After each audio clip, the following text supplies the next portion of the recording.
ሰላም ሰላም እጅጉን የተወደዳችሁና የተከበራችሁ የአሁን ስፖርት አድማጭ ተመልካቾቻችን እንደምን ዋላችሁ። የዕለተ ሮብ የከሰዓት ስፖርታዊ መረጃዎችን ከአሁን ስፖርት ይዘን መጥተናል። ዛሬ የሚጠበቁ የአውሮፓ ሻምፒዮንስ ሊግ ተጠባቂ ጨዋታዎች አሉ። ከነዛም መካከል እንግዲህ ባርሴሎና ከፒኤስጂ ጋር የሚያደርጉት የስፖቲፋይ ካምፕኑ ጨዋታ በርካቶቹ የሚጠብቁት የምሽት 4 ሰዓት ጨዋታ ነው። ሌሎችንም ጨዋታ በሰፊው እንዲሁ የምንመለከት ነው የሚሆነው። ከዚህም በተጨማሪ ስለ ክለቦች የተለያዩ የክለብ መረጃን ይዘን የምንቀርብ ነው የሚሆነው። ከእናንተ የሚጠበቀው ሰብስክራይብ በማድረግ የቤተሰባችን አባል እንዲሆኑ እንጋብዛችኋለን። ላይክ በማድረግ ደግሞ እንድታበረታቱ ነው የምንጠይቃችሁ። ሁሌም አዳዲስና ትኩስ ስፖርታዊ መረጃዎችን ለማግኘት አሁን ስፖርት ምርጫችሁ ይሁን ነው የምንለው። እንግዲህ ባርሴሎናዎች በአሁኑ ሰዓት ላይ ፒኤስጂን እንበቀላለን ሲሉ ሀሳባቸውን እያነሱም ይገኛሉ። ስለሱ አንዳንድ መረጃዎችን የምናጋራችሁ ይሆናል። ሌሎች መረጃዎችንም እንዲሁ በስፋት የምናጋራችሁ ነው የሚሆነው። የሲቲ የወሩ ምርጥ ተጫዋች ማን ይሆናል የሚለውን የምንመለከት ሲሆን አሽራፍ ሀኪሚ ድሉን እንደምን ደግሞ ተስፋ አደርጋለሁ ሲል ሀሳቡንም ሰጥቷል። ወይም ደግሞ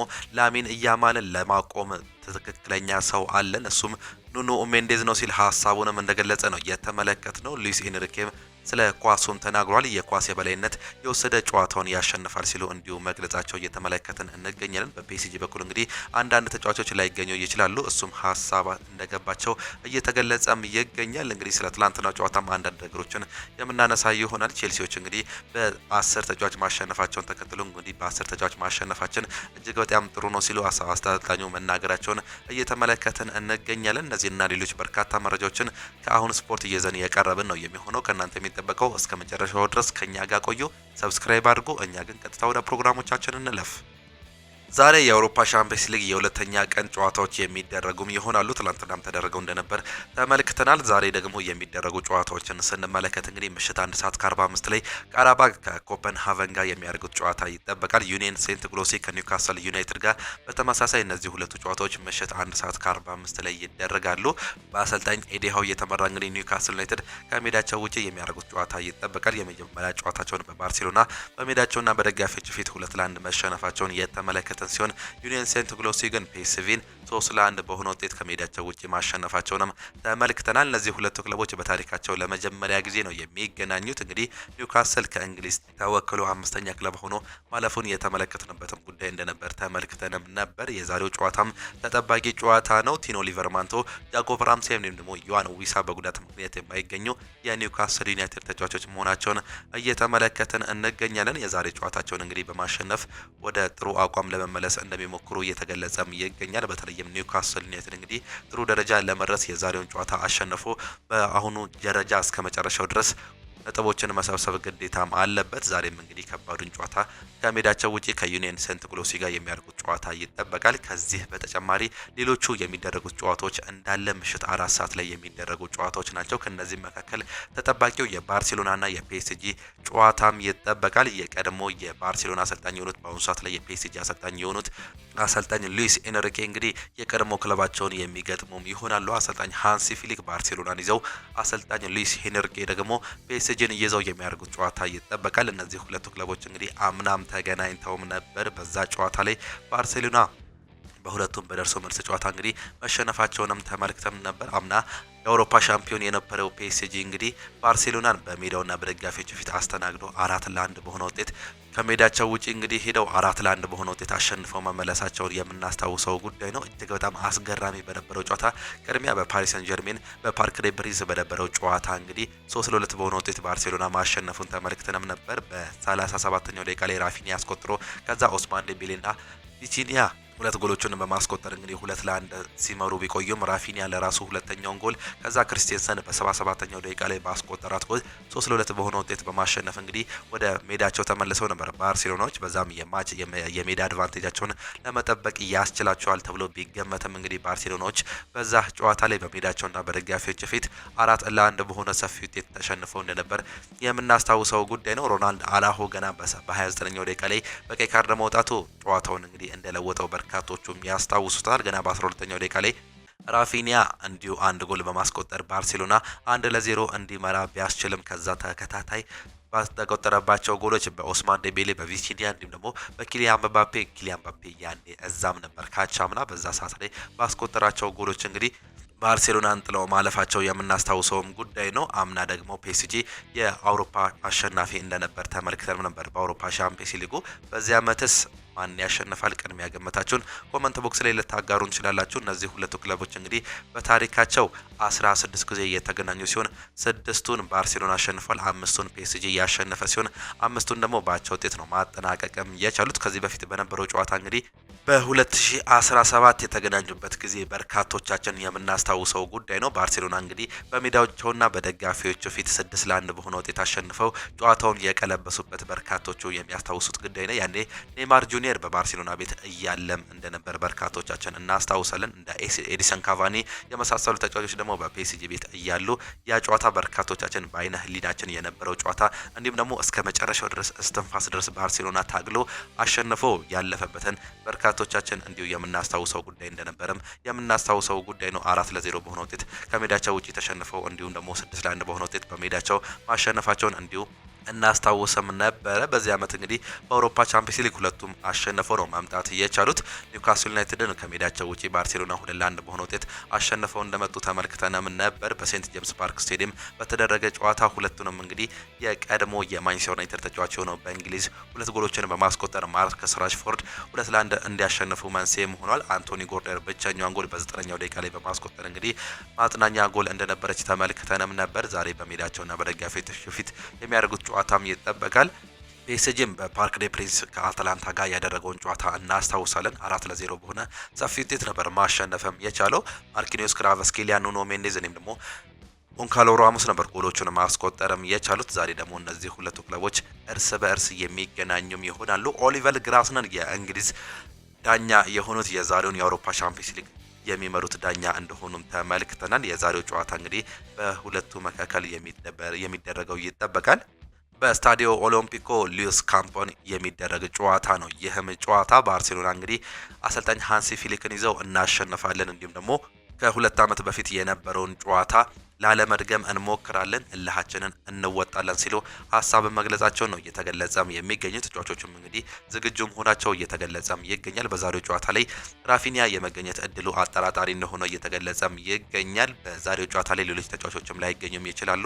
ጁዋን ጋርሺያ፣ ፌርሚን ሎፔዝ፣ ጋቪ እንዲሁም ደግሞ ቴር ስቴገን በጉዳት ምክንያት የማይገኙ ተጫዋቾች መሆናቸውን በባርሴሎና ቤት የተመለከተ ሲሆን በፒኤስጂ በኩልም እንዲሁ የተጎዱ ተጫዋቾች አሉ። ወሳኝ ተጫዋቾች ናቸው እንግዲህ በዛሬው ጨዋታ ላይ ላይገኙ የሚችሉት ማርኪኒዮስ፣ ክራቨስኬሊያ፣ ኦስማን ዴምቤሌ፣ ዲዜሬ ዱዌ እንዲሁም ደግሞ ካማራ በጉዳት ምክንያት የማይገኙ ተጫዋቾችም ናቸው። የኦስማን ዴምቤሌ፣ ክራቨስኬሊያ እንዲሁም ደግሞ ማርኪኒዮስ እና ዲዜሬ ዱዌ እንግዲህ ቤስት 11 ውስጥ የሚታወቁ ተጫዋቾች እንደሆኑም ይታወቃሉ። ምናልባት እነዚህ ተጫዋቾች አለመኖራቸው ፒኤስጂን ምን ያህል ሊጎዳ እንደሚችል እየተገለጸም ነው የሚገኘው። በዛሬው ጨዋታ ላይ እንግዲህ የኑኖ ሜንዴዝ እንዲሁም ደግሞ የላሚን ያማል ፍጥጫ እንደሚጠበቅ እየተገለጸ ሲሆን በመሃል ሜዳው በኩል ደግሞ የቪቺኒያና የፔድሪ ፍጥጫ እንዲሁ ሌላው የሚጠበቅ መሆኑ ነው እየተገለጸም የሚገኘው። ባርሴሎና ከፒኤስጂ የሚያደርጉት የምሽት 4 ሰዓት ተጠባቂም ጨዋታ አለ። እነዚህን ጨዋታ እንግዲህ ቅድሚያ ግምታችሁን ልታስቀምጡልንም ትችላላችሁ። ሌላኛው ሞናኮ ከማንቸስተር ሲቲ ጋር የሚያደርጉት ተጠባቂ ጨዋታ አለ። በፈረንሳይ የሚደረግ ጨዋታ ነው። ይህ ጨዋታ በስቴድ ሎይስ የሚደረግ ጨዋታ እንደሆነም የተመለከትነውም ጉዳይ ነው። እነዚህ ሁለቱ ክለቦች ሁለቴ እየተገናኙ ሲሆን አንዳንዴ መሸናነፍም ችለዋል። አንዱ ማንቸስተር ሲቲ አንዱን ደግሞ ሞናኮ ነው ማሸነፍም የቻለው። ዛሬ ለሶስተኛ ጊዜ ነው እነዚህ ሁለቱ ክለቦች መገናኘትም የቻሉት። የመጀመሪያውን ጨዋታ ሞናኮ መሸነፉን እየተመለከተ ሲሆን ማንቸስተር ሲቲ ግን ማሸነፍ መቻሉን ተመልክተናል። ለመጨረሻ ጊዜ የተገናኙት በ2017 ነበር። በዛም ጨዋታ እንግዲህ ሞናኮ ማንቸስተር ሲቲን 3-1 በሆነ ውጤት ማሸነፍም ችሎ ነበር። ኪሊያን ምባፔ እንግዲህ ያኔ ወደ ፒኤስጂ አላቀና በሞናኮ ቤት እንግዲህ ገና በ18 እና በ17 ዓመቱ እጅግ በጣም ድንቅ አቋም በሚያሳይበት እድሜ ነበር ከማንቸስተር ሲቲ ጋር መገናኘትም የቻሉት። በአሁኑ ሰዓት ላይ ደግሞ ሞናኮ በሌሎች ቲሞች ተጫዋቾች እንግዲህ በመሰባሰብ ዛሬ ከባድ የሚባለውን የፔፕ ጋርዲዮላን ማንቸስተር ሲቲን የሚገጥምም ነው የሚሆነው። እንግዲህ ዛሬ ቅድሚያ ግምት ማንቸስተር ሲቲዎች ቢሰጣቸው ሞናኮዎችም በሜዳቸውና በደጋፊዎች ፊት እንግዲህ ቀላል ጨዋታን ያደርጋሉ ተብሎ እንደማይጠበቅ ነው እየተገለጸ የሚገኘው። በማንቸስተር ሲቲ ቤት ኩሳኖቭ፣ አይትኑሪ፣ ኦማር ማርሙሽ እንዲሁም ደግሞ ሪያን ቸርኪ በጉዳት ምክንያት የማይገኙ ተጫዋቾች መሆናቸውን ተገልጿል። የመጀመሪያውን ጨዋታ እንግዲህ ናፖሊን በሜዳውና በደጋፊዎች ፊት አስተናግዶ ማንቸስተር ሲቲ ማሸነፉን ተከትሎ ዛሬም ቅድሚያ ግምት የተሰጠውም ክለብ ነው። ሌላኛው ቦሩሲያ ዶርትመንድ ከአትሌቲኮ ቢልባኦ ጋር የሚያደርጉት ተጠባቂ ጨዋታም አለ። ይህም ምሽት 4 ሰዓት ላይ የሚደረግ ጨዋታ ነው። ይህም ጨዋታ እንግዲህ በሲግናል ኢዱና ፓርክ ስቴዲየም የሚደረግም ጨዋታ ነው። እነዚህ ሁለቱ ክለቦች በታሪክ 2 ጊዜ እየተገናኙ ሲሆን ሁለቱንም አትሌቲኮ ቢልባኦ ማሸነፍም ችሏል። ለመጨረሻ ለመጨረሻ ጊዜ በዚህችው በሲግናል ኢዱና ፓርክ በወዳጅነት ጨዋታም ተገናኝተውም ነበር። 2-0 በሆነ ውጤት በ2021 ማሸነፋቸውን ነው እንዲሁ መመልከትም የቻለው። ከዛም በፊት የተደረገውን ጨዋታ እንዲሁ ብንመለከት ወዳጅነት ጨዋታም ነበር በ2016። ዛሬ ለመጀመሪያ ጊዜ በታሪካቸው ለነጥብ በሚያደርጉት ጨዋታ የሚጠበቅ ጨዋታን እንዲሁ እንመለከታለን። የመጀመሪያውን ጨዋታ እንግዲህ እጅግ በጣም አስገራሚ በነበረው ቱሪን ጨዋታ እንግዲህ ከጁቬንቱስ ጋር ያደረጉት ተጠባቂ ጨዋታም ነበር። እጅግ በጣም ገራሚ ጨዋታ እንደነበር በርካቶቻችን እናስታውሳለን። ቅድሚያ ዶርትመንድ መራ፣ ከዛ ጁቬንቱስ አቻ ሲያደርግ፣ ዶርትመንድ ሲመራ አቻ ሲያደርግ፣ ከዛ በሁለት ጎል ልዩነት ዶርትመንድ ቢመራም በስተመጨረሻ በተጨማሩ 8 ደቂቃዎች ውስጥ እንግዲህ ዱዛን ፍላሆቪች እንዲሁም ደግሞ ኬሊ ባስቆጠሯቸው ጎሎች በ94ኛ በ96ኛው ባስቆጠሯቸው ጎሎች አቻ መውጣታቸውን የምናስታውሰውም ጉዳይ ነው። እንዲሁ ደግሞ አትሌቲኮ ቢልባኦ በሜዳቸውና በደጋፊዎቹ ፊት ባደረጉት ጨዋታ በአርሰናል 2-0 መሸነፋቸውን እንዲሁ የምናስታውሰውም ጉዳይ ነው። ዛሬ እኚሁ ሁለቱ ክለቦች እርስ በርስ የሚገናኙም ይሆናሉ። ሌላኛው ቪያሪያል ከጁቬንቱስ ጋር እንዲሁ የሚያደርጉት ጨዋታም ተጠባቂ ጨዋታ ነው። ቪያሪያል እንግዲህ ከጁቬንቱስ ጋር በሜዳውና በደጋፊዎች ፊት ነው ይህን ጨዋታ የሚያደርገው። እነዚህ ሁለቱ ክለቦች በተገናኙበት ጊዜ አንዱን ቪያሪያል ያሸነፈ ሲሆን አንዱን በአቻ ውጤት ነው ማጠናቀቅም የቻሉት። በ2022 በአውሮፓ ቻምፒየንስ ሊግ 16 ጥሎ ማለፍ ውስጥ ነበር መገናኘትም የቻሉት። በዛን ጊዜ ቪያሪያል ጁቬንቱስን 3-0 በሆነ ውጤት በማሸነፍ ጥሎ ማለፉን እንዲሁ የተመለከተው ጉዳይ እንደነበር ነው እንዲሁ መመልከትም የቻለው። በቪያሪያል ስቴዲየም አንዳቸው የወጣ ሲሆን በቱሪን ግን 3-0 በሆነ ውጤት በማሸነፍ ነበር ማለፍ የቻሉት ቪያሪያሎች። ዛሬ ዳግም በዚህው ስቴዲየም እንግዲህ ለሶስተኛ ጊዜ የሚገናኙም ነው የሚሆኑት። በዛሬው ጨዋታ ላይ እንግዲህ የሚጠበቁ ተጫዋቾች አሉ፣ እንዲሁ ደግሞ የተጎዱ ተጫዋቾች አሉ። ኬፍራን ቱራም በጁቬንቱስ በኩል እንግዲህ ጉዳት ላይ ያለ ተጫዋች መሆኑን ተከትሎ በዛሬው ጨዋታ ላይ አይገኝም። ያለፈውን ጨዋታ እንግዲህ ከመመራት ተነስተው አቻ ማጠናቀቅ የቻሉት ጁቬንቱሶች ዛሬም ከሜዳቸው ውጪ ከባድ ፍልሚያን እያደርጋሉ ተብሎም ይጠበቃል። አርሰናል በሜዳው እንግዲህ ኦሎምፒያኮስን ያስተናግዳል። የመጀመሪያውን ጨዋታ ወደ ስፔን ባስክ ቅናት አቅንቶ እንግዲህ በሳን ማሜስ ያደረገውን ጨዋታ ወሳኝ ጨዋታ 2-0 በሆነ ውጤት ማሸነፍ መቻሉንም ተመልክተን ነበር። ዛሬ ደግሞ በሜዳቸውና በደጋፊዎች ፊት በፍላይ ኤምሬትስ ስቴዲየም የሚያደርጉት ጨዋታ የሚጠበቅም ጨዋታ ነው። እነዚህ ሁለቱ ክለቦች እንግዲህ በታሪካቸው 12 ጊዜ የተገናኙ ሲሆን 6ቱን አርሰናል 6ቱን ደግሞ ኦሎምፒያኮስ ነበር ማሸነፍ የቻሉት። ለመጨረሻ ጊዜ ደግሞ የተገናኙት በዚሁ ስቴዲየም ለመጨረሻ ጊዜ የተገናኙት በ2021 በዩሮፓ ሊግ በ16 ጥሎ ማለፍ ውስጥም ነበር። በዛ ጨዋታ ላይ ኦሎምፒያኮስ 1-0 በሆነ ውጤት አሸንፎ ማለፉንም እንዲሁ ስታቲክሱ ወይም ደግሞ ነጥባቸው ያመላክታል። በእርግጥ በደርሶ መልስ ጨዋታ አርሰናል ነበር አሸንፎ ማለፍም የቻለው በ3-2 አግሪጌት ውጤት። በአውሮፓ ቻምፒየንስ ሊግ በዚህ ዓመት አርሰናል ከሜዳቸው ውጪ እንደነገርናቸው በሳን ማሜስ 2-0 አሸንፎ የተመለሰ ሲሆን ኦሎምፒያኮስ ግን በሜዳውና በደጋፊዎች ፊት 0-0 በሆነ ውጤት ነበር ማሸነፍ የቻለው። በዛሬው ጨዋታ ላይ ኖኒ ማዱኬ፣ ካይ ሃቨርትስ እንዲሁም ደግሞ ፔሮ ሂንካፔ በጉዳት ምክንያት የማይገኙ የአርሰናል ተጫዋቾችም ናቸው። አርሰናል የዛሬውን ጨዋታ እንግዲህ ቅድሚያ ግምት የተሰጠው እንዲሁም በቀላሉ ያሸንፋል ተብሎ የተገመተ ክለብ መሆኑን እየተመለከተን እንገኛለን። ሌላኛው ባየር ሊቨርኩሰን ከፒኤስቪ ጋር የሚያደርጉት ጨዋታም ይጠብቃል። ምሽት 4 ሰዓት ላይ የሚደረግ ጨዋታ ነው። ናፖሊም ስፖርቲንግ ሊዝበንን የሚያስተናግድበት ተጠባቂ ጨዋታ ነው። እነዚህ ሁለቱ ክለቦች ሁለቴ የተገናኙ ሲሆን ሁለቱንም ባቻ ውጤት ነው ናፖሊ ከስፖርቲንግ ሊዝበን ጋር ማጠናቀቅ የቻሉት። ለመጨረሻ ጊዜ የተገናኙት በ1989 ነው። ለመጨረሻ ጊዜ የተገናኙት በዩሮፓ ሊግ እንግዲህ 32 ጥሎ ማለፍ ውስጥ ነበር። በዛም ጊዜ ናፖሊ በፔናልቲ አሸንፎ ማለፉንም ተመልክተንም ነበር። ከበርካታ ዓመታት በኋላ ለመጀመሪያ ጊዜ እነዚህ ሁለቱ ክለቦች እንግዲህ በአዲስ መዋቅር ውስጥ የሚገናኙም ይሆናል በአውሮፓ ቻምፒየንስ ሊጉ። እነዚህን ጨዋታዎች እንድታዩ እንጋብዛችኋለን የተወደዳችሁና የተከበራችሁ አድማጮቻችን። ነገር ግን ባርሴሎና ከፒኤስጂ ማን ያሸንፋል? ቅድሚያ ግምታችሁን ኮመንት ቦክስ ላይ አስቀምጡልን። ከክለብ መረጃዎቻችን ወጣ ስንል ደግሞ እንግዲህ ስለ ዛሬ ጨዋታ አንዳንድ ሀሳብ የሰጡ አሰልጣኞች እንዲሁም ደግሞ ተጫዋቾች አሉ። በተለይም በባርሴሎና እንዲሁም ደግሞ በፒኤስጂ ጨዋታ ላይ አሰልጣኝ ሉዊስ ኤንሪኬ ሀሳባቸውንም ሰጥተዋል። የኳስ የበላይነት የወሰደ ጨዋታውን ያሸንፋል ሲሉ ነው የራሳቸውን ሀሳብም እንዲሁ መስጠትም የቻሉት። የፒኤስጂ ዋና አሰልጣኝ ሉዊስ ኤንሪኬ ቡድናቸው እንደተለመደው ጨዋታውን ለማሸነፍ መዘጋጀቱንም ገልጿል። ከባርሴሎና ጋር ተመሳሳይነት አለን ያሉት ሉዊስ ኤንሪኬ ኳሱን የተቆጣጠረ ጨዋታውን ክለብ ማሸነፍ ይችላል ሲሉ ገልጿል። አክሎም የመከላከል እንዲሁም ደግሞ ማጥቃት እንቅስቃሴውን ሚዛናዊ ለማድረግ እንጥራለን ሲሉ እቅዳቸውንም ገልጿል። ሚዛናዊ መሆን ለባርሴሎና ጨዋታ አስፈላጊ ነው፣ ለእኛ ትልቅ ፈተናም ይሆናል። ጨዋታውን እንደተለመደው ለማሸነፍ ነው እየተዘጋጀ ነው ሲሉ አሰልጣኙ እየተናገሩ ሲሆን አሽራፍ ሀኪሚ ደግሞ እድሉን እንደምን ደግሞ ተስፋም አለን ሲሉም ነግሯል። ኑኖ ሜንዴዝ ላሚን ያማልን አሁንም ለማቆም ዝግጁ ነው ሲል እንዲሁ ሀሳቡንም ሰጥቷል። የፒኤስጂው የመስመር ተጫዋች ነው አሽራፍ ሀኪሚ ቡድናቸው ባርሴሎና ስቴዲየም ያለውን ጥሩ ታሪክ መድገም እንደሚፈልግም ነው የገለጹት። በዚህ ስቴዲየም ጥሩ ታሪክ አለን፣ አሸንፈናል የሚለው አሽራፍ ሀኪሚ ዛሬ በድጋሜ እንደምንደግመው ተስፋም አለን ሲሉም ገልጸዋል። ጠንካራ ቡድን አለን፣ የተጫዋቾች አለመኖር ችግር አይሆንም። እኔ የቻልኩትን ያህል ጨዋታውን ለማድረግ እንዲሁም ደግሞ ጉዳትን ለመከላከል እየሰራው እገኛለሁ ሲል ሀሳቡን የገለጸ ሲሆን ላሚን ያማል የዓለም ምርጡ የግራ መስመር ተመላላሽ ተጫዋችን ይጋፈጣል ያለው አሽራፍ ሀኪሚ ከዚህ በፊት አስቆሞታል፣ አሁንም ዝግጁ ነው በማለት ስለ ኑኖ ሜንዴስ ሀሳቡንም ሰጥቷል። አሽራፍ ሀኪሚ ዛሬ እንግዲህ ላሚን ያማል በኑኖ ሜንዴዝ እንደሚቆም ላረጋግጥላችሁ እወዳለሁ። እሱ እጅግ በጣም የሚገርም የዓለማችን ምርጡ ተመላላሽ ተጫዋች ነው ሲል ስለ ተጫዋቹ ሀሳቡንም ሰጥቷል። ስለ ክለቡ ተጫዋች የፒኤስጂ ማሊያ ለጨረታ እንደሚቀርብም እየተገለጸም ይገኛል። የፒኤስጂ ተጫዋች ዛሬ ከባርሴሎና ጋር በሚያደርጉት ጨዋታ የሚለብሱት ማሊያ በቅርብ ለጨረታ እንደሚቀርብም ነው የተገለጸው።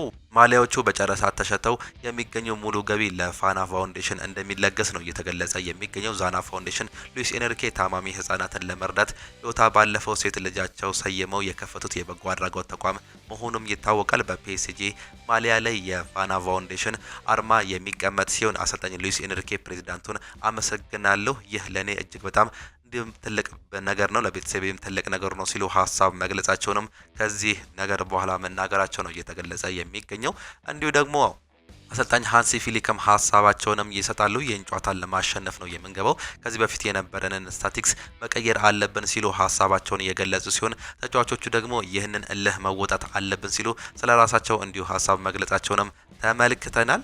ወደ ክለብ መረጃዎቻችን ስናልፍ ደግሞ ቅድሚያ አርሰናልን እናገኛለን። ዛሬ እንግዲህ አርሰናል በሜዳቸውና በደጋፊዎቹ ፊት የሚያደርጉት ጨዋታ ተጠባቂ እንደሆነ ከዚህ በፊት ገልጸንላቸዋል። ዛሬ ምሽት 4 ሰዓት ላይ የሚያደርጉት ጨዋታ ይጠበቃል በፍላይ ኤምሬትስ ከኦሎምፒያኮስ ጋር። በዛሬው ጨዋታ ላይ እንግዲህ ማክስ ዶማን ዛሬ ምሽት ከኦሎምፒያኮስ ጋር የሚጫወት ከሆነ በአውሮፓ ሻምፒየንስ ሊጉ የተጫወተ በእድሜ ትንሹ ተጫዋች ሊሆን እንደሚችል እንዲሁ ስታቲክሳቸው እያመላከተም ይገኛል። ዛሬ ቅድሚያ ግምት እንግዲህ ተቀይሮ ሊገባ የሚችላል የሚሉ ግምቶች እየወጡም ይገኛሉ።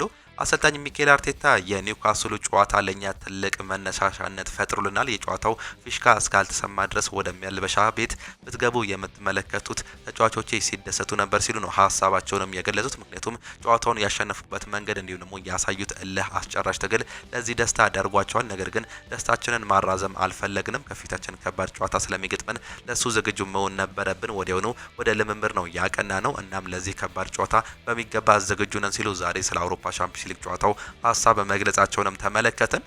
ብሪያን ምቤሞ እንግዲህ ከማንቸስተር ዩናይትድ ቲቪ ጋር ቆይታም አድርጎ ነበር። ስለ አሰልጣኝ አርነ ስሎት እንዲሁም ደግሞ ስለ ቡድኑ ሀሳቡንም ሰጥቷል። ብሪያን ምቤሞ ሲናገር እንግዲህ ሩበን ለኔ ሁልጊዜም ቀና ነው፣ ብዙ ነገር ይረዳኛል፣ ያበረታታኛል፣ ዘወትር ከኔ ጎን ነው። እናም ትክክለኛ ምክንያቶች እንዳሉትና ለኔ እንደሚሰማማኝም አውቃለሁ ሲል ስለ አሰልጣኝ ሩበን አሞሪም የተናገረ ሲሆን ሲስተሙ ነው ብዬም አላምንም ሲል ነው ብሪያን ምቤሞ የተናገረው። ኤምቤሞ የክለቡ ቀውስ ከሲስተሙ እንዳልሆነ ይልቁንስ ተጫዋቹ መሻሻል እንደሚገባቸው ነው የገለጸው። ትንሽ ቢለያይም ከዚህ በፊት በእንደዚህ አይነት ሲስተም ተጫውቻለሁ ያለው ብሪያን ምቤሞ ተሽሎ መገኘት የኛ ኃላፊነት ነው ሲል ነው ሀሳቡን መግለጽ የቻለው። ከሲስተሙ ነው ብዬ አላምንም፣ መሻሻል ያለብን እኛው ራሳችን ነን ሲል ብሪያን ምቤሞ ስለ ተጫዋቾቹ እንዲሁ ሀሳቡን መስጠት ችሏል። አሰልጣኙ ሲስተሙ ችግር የለበትም ሲል የራሱን ሀሳብ መስጠቱን ነው የተመለከት ነው።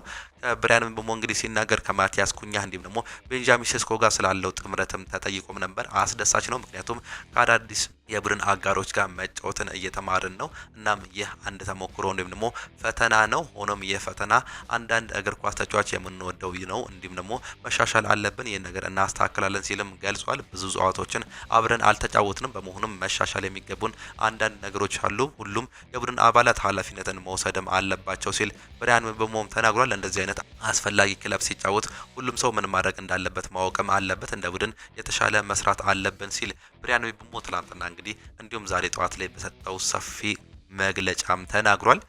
የካርሎስ ባሌባ ጉዳይ ከአሰልጣኝ ሩበን አሞሪም ቆይታ ጋር ምንም አይነት ግንኙነት እንደሌለው አሁንም መረጃዎች እየወጡ ይገኛሉ። የማንቸስተር ዩናይትድ አሰልጣኝ ሩበን አሞሪም በማንቸስተር ዩናይትድ ቢቆይም ባይቆይም የብራይተኑ አማካይ ካርሎስ ባሌባን ለማስፈረም ጥረቶችም ቀጥለውም ይካሄዳሉ። ካርሎስ ባሌባ ለወደፊት ከሌሎች አማካዮች በይበልጥ በማንቸስተር ዩናይትድ ሰዎች ፍጹም የታመነበት አማካይ መሆኑ ቲምቶክ እየዘገበም ይገኛል። የተጫዋች አሁንም ቢሆን በማንቸስተር ዩናይትድ ራዳር ውስጥም ይገኛል። አሰልጣኝ ሩበን አሞሪም በዚህ ጫና ውስጥ እንዳሉ ይታወቃሉ። የመልቀቅ እድላቸው በአሁኑ ሰዓት ላይ እየሰፋም ይገኛል። ቀጣይ ጨዋታዎች ደግሞ እጅግ በጣም ከባድ ጨዋታዎች እንዳላቸው ይታወቃሉ። ከቅዳሜው የ11 ሰዓት ከሰንደርላንድ በኦልድ ትራፎርድ ከሚያደርጉት ጨዋታ በኋላ እንግዲህ ከኒውካስል ከሊቨርፑል እንዲሁም ደግሞ ከብራይተን ተከታታይ ጨዋታ እንደሚያደርጉም ይታወቃል። ከዛ ጨዋታ እንግዲህ መጥፎ ውጤቱን የሚያስመዘግቡ ከሆነ ምናልባትም የመሸኘት እድል አላቸው የሚሉ በርካታ መረጃዎች እየወጡም ይገኛሉ።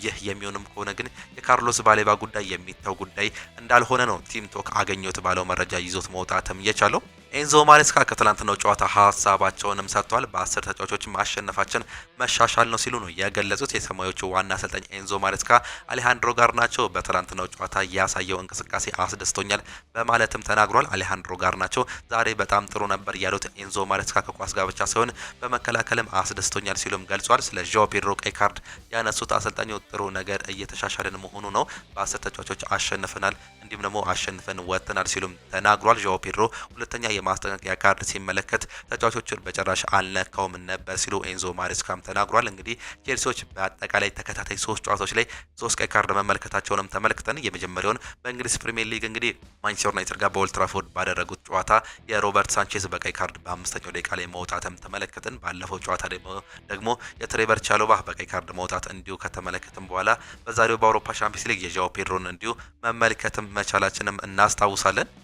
የማንቸስተር ሲቲ የወሩ ምርጥ ተጫዋች ማን ይሆናል? በአሰልጣኝ ፔፕ ጋርዲዮላ የሚመሩት ማንቸስተር ሲቲዎች የወራ መስከረም የወሩ ምርጥ ተጫዋች እጩዎች ይፋም ተደርጓል።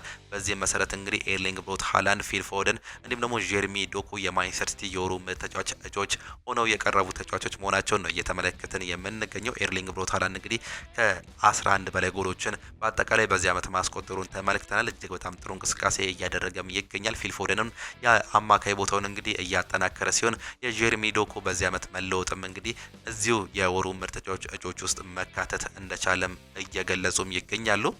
በሊቨርፑል መረጃዎቻችን ደግሞ አሰልጣኝ አርኔ ስሎት እንግዲህ ከትላንትናው ሽንፈት በኋላ አንዳንድ ሀሳብ መስጠታቸውን ነው የተመለከትነው። ለማሸነፍ ነው የምንጫወተው፣ ነገር ግን ያንን ማድረግ አልቻለም። እናም ያበሳጫል። ይሄ ከፓላሱ ሽንፈት ለየት ያለ እንዲሁም ደግሞ ብዙ የወደድኩት ነገር አለበት። ሁለተኛው አጋማሽ ላይ እድል ለመፍጠር ተቸግረን ነበር፣ ምክንያቱም ጋላታሳራዮች ያላቸውን ሰጥተው ሲከላከሉ ነበር ሲሉ ነው የተናገሩት። ስለ ፍሎሪያን ቪርትዝም ተጠይቀው እንግዲህ ብዙ ገንዘብ ካወጣን በተለምዶ ሰዎች አይናቸውን የሚጥሉት በአዳዲስ ፈራሚዎች ላይ ነው። በመጀመሪያው አጋማሽ ላይ ፍሎሪያን ቪርትስ የፈጠርናቸው እድሎች እጁ አለበት ሲል ሀሳባቸውን የገለጸው ሲሆን በአሊሰን ቤከር ጉዳት ላይም እንዲህ በማለትም ተናግሯል። ጎሉን ለመከላከል ወደ ኋላ ሲሮጥ የሆነ ነገር ተሰምቶት ነበር። ምን እንደተሰማው አልነግርም፣ ምክንያቱም ሐኪም አይደለሁም። ነገር ግን አንድ ተጫዋች እየሮጠ የሆነ ነገር ተሰምቶት መሬት ላይ ከወደቀ ጥሩ ምልክት አይደለም ሲሉ ነው የተናገሩት። ተጫዋቾቼ ወደ መሬት ወድቀህ ካየው 99% መጥፎ ነገር እንደሆነም እፈራለሁ። መጥፎ ስል ጨዋታውን አለመቀጠል ማለት ነው። 99% የቼልሲ ጨዋታ የሚያልፈው ይሆናል ሲሉ ስለዚህ ተጫዋችም ተናግሯል። ስለ ሁጎ ኤኪቲኬም ተጠይቀው ነበር። ኳሷን ለመያዝ ሲሞክር የሆነ ነገር ተሰምቶትም ነበር። አንድ ነገር በግድ ለማድረግ ስንሞክር ምን እንደሚሰማን ሁላችንም የምናውቀው ይመስለኛል። በዛን ሰዓት ላይ ሜዳ ክልል ላይ የሆነ ተጫዋችም ወድቆ ነበር። እኛም ዳኛውን ፊሽካውን ሲነፋ ጉዳትን እንዳጋጠመን አላወኩም ነበር። ነገር ግን ሁጎ የሆነ ነገር ተሰምቶት እንደነበረም ተመለከትኩኝ። ከጨዋታው በኋላ ተጫዋቾች ብዙ መጥፎ እንዳልሆነ ይሰማቸዋል። ነገር ግን ስትራመድ ከመሮጥ እንዲሁም ደግሞ ኳስ ለመምታት መሞክሩ አንጻር ለየት ያላል። እናም ይህ ከባድ ነገር ነው። እሱም መቀጠል እንደማይችል ተነግሮ ነበር። ስለዚህ ለቼልሲ ጨዋታ ይኖር አይኖር የምንመለከተው ይሆናል። በሚቀጥሉት ጊዜያት እንወስናለን ሲሉ ስለ ሁጎ ኤኪቲኬም ተናግሯል። ጄሚ ካራገር ስለ ሊቨርፑልም እንዲሁ ሀሳቡንም ሰጥቷል። በዚህ ሰሞን ስለሚያሳየው አቋም ከፍተኛ ቡድን እየተመለከትኩኝም አይደለም፣ እግር ኳስ ሳይሆን ቅርጫት ኳስ ነው እየተመለከትኩኝ የሚገኘው። በመጀመሪያው በበርነሙዙ ጨዋታ ላይ አርኔ ስሎት እንደዚህ ነው ብዬ ተናግሬም ነበር። አሁን ላይ ሳስብ ደሞዙን ማግኘት እንዳለበት የሚያውቅ ይመስለኛል። በአሁኑ ሰዓት ላይ ፍሎሪያን ቪርትዝ ከዚህ ቡድን ለትንሽ ጊዜ መውጣትም አለበት። ሊቨርፑል ባለፈው ውድድር ዓመት የያዙትን ሲስተም መጠቀምም አለባቸው። በራስ መተማመን እንዲሁም ደግሞ መረጋጋትን መፍጠርም አለባቸው። በአሁኑ ሰዓት ላይ ቡድኑ ምስቅልቅሉ ወጥቷል ሲል ጄሚ ካራገርም ተናግሯል። ቨርጂል ቫን ዳይክም እንዲህ ሀሳብ መስጠቱንም ነው የተመለከትነው። ፍጹም ቅጣት ምት አገኙ። እንዲሁም ደግሞ አንድ ሁኔታዎችን ላይ ስህተት ሰርተንም ነበር። ትንሽ የመንሸራተት ምልክት እያሳየንም ነበር ከቅዳሜው ሽንፈት በኋላ። እዚህ መተ በድጋሚ ሌላ ጨዋታ ስትሸነፍ ማየትም ይከብዳል ሲል ነው የተናገረው። ምንም አልተጨነቅኩም፣ ወደፊት መቀጠል አለብን፣ አንገታችንን ደፍተን ጠንክረት መስራትም አለብን። መሸነፍ በጣም እጠላለው እና መሻሻልም አለብን። ተራ ስህተቶችን አስወግደን እድሎችን በአግባቡ መጠቀም አለብን ሲል ነው የተናገረው። በዚህ ውድድር ዓመት ብዙ ጨዋታዎችን ራሳችን ላይ አሳይተናል። ነገር ግን 90 ደቂቃ ሙሉ እስካሁን ድረስ ራሳችንን አላየንም። አዲስ ቦታ ስትመጣ ይህ የተለመደ ነገር ነው። ምክንያቱም ይህ አዲስ ቡድን ነው፣ አዲስ ሲስተም ነው። በአሁኑ ሰዓት ላይ በመጪዎቹ ዓለም ላይ ማንም ሰው ጊዜ አይሰጥም። ስለዚህ አይምሮዊ ጥንካሬ መኖርም አለበት። ይህን ነገሮችን አሻሽለን መቀጠል አለብን ሲል ካፒቴኑም ተናግሯል። ኪሊያን ምባፔ ትላንትና እንግዲህ 3 ጎሎችን በስሙ ማስመዝገቡንም ተመልክተንም ነበር። 5-0 በሆነ ውጤት በማሸነፋቸው እንግዲህ በዛ ጨዋታ ላይ ሃትሪክ መስራት የቻለው ኪሊያን ምባፔ ተናግሯል። ዛሬ ምሽት ጥሩ ነበረን ብዬ አስባለሁ፣ ነገር ግን ባለፈው ቅዳሜ ያጋጠመን ነገር ፈጽሞ ልረሳው አልችልም። አሁንም የበለጠ መሻሻል አለብን ሲል ስለ ማድሪድ ደርቢም ሀሳቡን የሰጠ ሲሆን ከአርዳ ጉለር ጋር ስለፈጠራችሁት አስደናቂ ጥምረት ምን ታስባለህ ተብሎም ተጠይቆ ነበር። ሲመልስም እንግዲህ አዎ አሁን ላይ ደስ የሚል ጥምረት ነው ያለን። እሱ ገና ወጣት እንዲሁም ደግሞ በጣም ጎበዝ ተጫዋች ነው፣ እንዲሁም የአስደናቂ ተሰጥኦ ባለቤት ነው። እናም አሁን ላይ ከዚህ የበለጠ እንዲሻሻል ልረዳው ያስፈልጋል። አርዳ ጉለር ከኛ ጋር በመሆኑ በጣም ደስተኞች ነው ሲል ስለ አዲሱ የአማካይ ስፍራ ተጫዋች አርዳ ጉለር እንዲሁ ሀሳብ መስጠቱን ነው የተመለከትነው። ትላንትና እንግዲህ ሃትሪክ በሰራበት ጨዋታ የጨዋታው ኮከብ ሆኖ ማምሸቱንም ተመልክተንም ነበር። ኪሊያን ኤምባፔ እጅጉን የተወደዳችሁና የተከበራችሁ የአሁኑ ስፖርት አድማጭ ተመልካቾቻችን ለዛሬ የነበረን ስፖርታዊ መረጃዎቻችን ይህንን እየመስሉ ነበር። ፕሮግራሞቻችን እንዴት አያችኋቸው? ሀሳብ አስተያየታችሁን ኮመንት ቦክስ ላይ ልታጋሩ እንችላላችሁ። የአውሮፓ ሻምፒዮንስ ሊግ ተጠባቂ ጨዋታዎች አሉ። ከነዚህ መካከል እንግዲህ ዩኒየን ሴንት ግሎሲ ከኒውካስል ዩናይትድ፣ ባርሴሎና ከፒኤስጂ፣ ሞናኮ ከማንቸስተር ሲቲ፣ ቦሩሲያ ዶርትመንድ ከአትሌቲኮ ቢልባኦ፣ ቪያሪያል ከጁቬንቱስ፣ አርሰናል ከኦሎምፒያኮስ፣ ባየር ሊቨርኩሰን ከፒኤስቪ እንዲሁም ደግሞ ናፖሊ ከስፖርቲንግ ሊዝበን ጋር የሚያደርጉት ተጠባቂ ጨዋታዎች አሉ። እነዚህ ጨዋታዎች እንድትመለከቱ እንጋብዛችኋለን። የኒውካስል ጨዋታ እንግዲህ ምሽት 1:45 ነው። እንግዲህ ካራባግም በዛ ሰዓት ላይ ጨዋታም የሚያደርግ ይሆናል ከኮፐንሃቨን ጋር። ሌሎቹ ምሽት 4 ሰዓት ላይ የሚጠበቁ ጨዋታዎች አሉ። በስፖቲፋይ ካምፕ ኑ ደግሞ ባርሴሎና ከፒኤስጂ የሚያደርጉትን ጨዋታ ቅድሚያ ግምታችሁን ልታስቀምጡልን ትችላላችሁ። የምሽት ፕሮግራሞቻችን ይህንን ይመስላሉ። በጠዋት ፕሮግራሞቻችን እስከምንገናኝ ድረስ ግን ቻው ቻው፣ መልካም ጊዜ፣ መልካም ምሽት ይሁንላችሁ።